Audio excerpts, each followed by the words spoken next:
He's an architect experienced in steel structures. Now Richard Gage is touring the country with a controversial message about September 11th. Richard Gage is here to show us why he's calling for a more thorough investigation into the collapse of the World Trade Center buildings. Thank you so much for joining us. You're very welcome. It's great to be here. Well, first of all, give us a little bit more about your background. Well, I'm an architect of 20 years, a member of the American Institute of Architects, and have been studying steel-framed, fireproof buildings for about that long.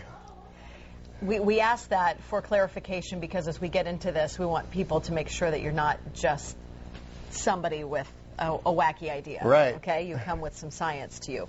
What is the official reason for the collapse of the World Trade Center towers? Well, we're told that the planes hit the buildings and there was an explosion and a fire, and about an hour and a half later, in the case of the North Tower, the buildings collapsed due to structural weakening due to the fires. The problem is that we don't have large gradual deformations associated with collapses, and fires in high-rises have never brought down a steel frame high-rise building at all, ever. And what we have, unfortunately, is the evidence in the Twin Towers and the third skyscraper to collapse that day, which most people don't know anything about it. We have the evidence of the 10 key features of controlled demolition. In the case of Building 7, it collapses straight down into its own footprint at free fall speed in the first 100 feet. It's dropping, as you can see, symmetrically, smoothly, at free fall speed in the first 100 feet, 2.5 seconds.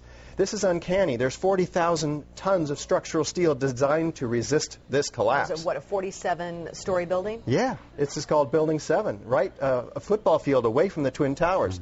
Okay, so what we're showing is left what happened. In fact, right is a controlled where you are using, or the people who made this happen, used demolition. Indeed, and so this is a direct comparison. And you can see that, indeed, almost free fall speed, free fall acceleration through 40,000 tons of structural steel. That is uncanny. So we have 700 architects and engineers demanding a new investigation as a result of this evidence and the evidence in the World Trade Center.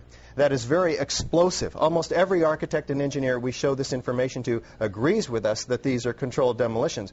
If we can get them to look at the information, because obviously the implications of a controlled demolition are dark for our country, because that means somebody besides Al-Qaeda was involved, because these have to be easily 3 of the most highly secure buildings outside the Pentagon. Now, if that was a controlled demolition, would there not be any evidence at the ground level of explosives within the building itself, that's the debris that's left? Indeed, and what we find down there is pools of molten iron. What does that mean? Several tons. Exactly. What is that doing there? The first responders see it, the structural engineers see it.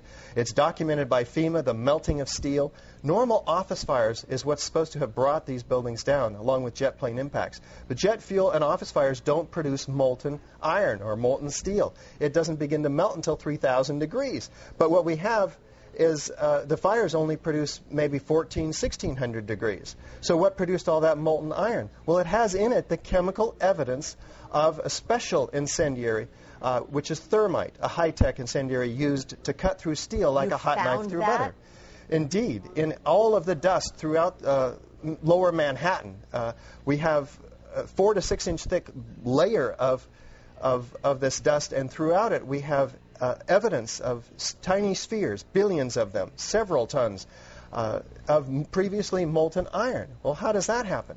If you have molten iron, the byproduct of thermite is molten iron, and it's dispersed throughout all of this dust. Now, you were allowed to go in and get samples and examine it? Oh, there's plenty of dust. A lot of people have this dust, and 4 of these samples have been sent to physicist Stephen Jones, formerly of Brigham Young University.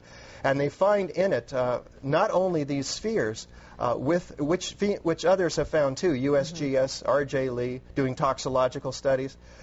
These spheres have iron, aluminum, fluorine, manganese, very unusual elements associated only with thermite. And there's small chips of unignited thermite as well. This is very high-tech thermite, nanothermite.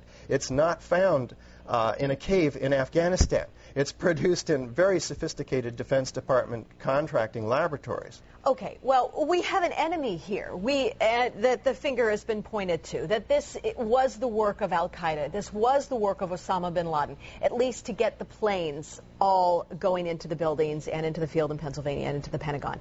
Is there no way that they then could still be the enemy that placed those in the buildings first and then did the incendiary device via a plane second? Right. Well, what you have to ask is who had access to the buildings? Did al-Qaeda have access to these highly secure buildings?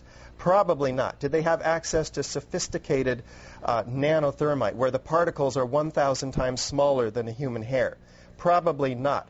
Somebody else has to be investigated, and that's why we have 700 architects and engineers demanding a real investigation. We don't have the whole theory as to how this happened, who did it, why. We just lay out the facts like we did last night in the Veterans Memorial Auditorium, and we demand a real investigation, and they'll find out who, why, how, etc. Okay. Then let me ask you, I'm person X. I want to place something in one of those buildings. Where would I carry it? How big would it be? Is it that visible that I would be spotted by security? Or could I place it in one of my tooth fillings? Yeah. We're talking about several tons of nanothermite and ordinary thermite. One would have to have access through security. So the security company involved for the World Trade Center should be thoroughly investigated. And it turns out to be Securicom, Stratosec. Somebody should look and see who's on the board of those companies. Some very interesting individuals turn out to be.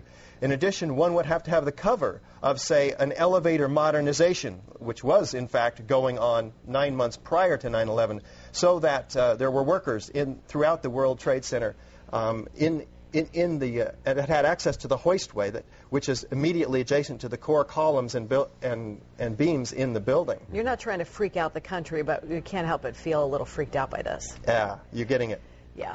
And, of course, this is something we want to talk with you about a whole lot more, and we're out of time. But we do have a great deal of information on our website, kmph.com. Thank you very much for your time today. You're so welcome. Thank you for opening joining up us. a lot to think about.